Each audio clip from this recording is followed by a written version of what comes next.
உலகத் தமிழ் செம்மொழி மாநாட்டையொட்டி தமிழின் பெருமையை பறைசாற்றும் வகையில் திருவள்ளுவர் உருவத்தில் 1330 திருக்குறளை எழுதியுள்ளார் கோவை சாய்பாபா காலனியைச் சேர்ந்த துளசி.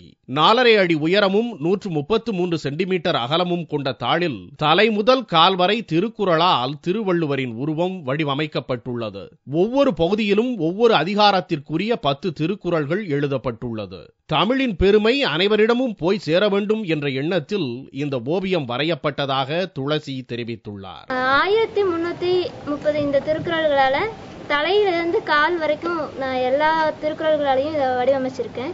தமிழ் எல்லா இடங்களிலும் போய் சென்று சேரணும் அப்படின்ற ஒரு காரணத்துக்காக உருவாக்கப்பட்ட இந்த ஓவியம் இது. முடிந்தவரை எல்லா இடத்துலையும் திருக்குறள் அப்படின்ற இந்த தமிழால் உருவாக்கப்பட்ட இந்த திருக்குறள் எல்லா இடங்களிலும் சென்று ரீச் ஆகணும் அப்படின்றதுக்காக இந்த ஓவியத்தை வரைஞ்சிருக்கேன். தமிழின் மேல் அதீத ஆர்வத்தால் 3.5 சென்டிமீட்டர் அகலம் 4.5 சென்டிமீட்டர் உயரம் கொண்ட சிறிய திருக்குறள் புத்தகத்தையும் துளசி தயாரித்துள்ளார். இத்தனைக்கும் இவர் ஒரு ஹிந்தி டியூஷன் மாஸ்டர்.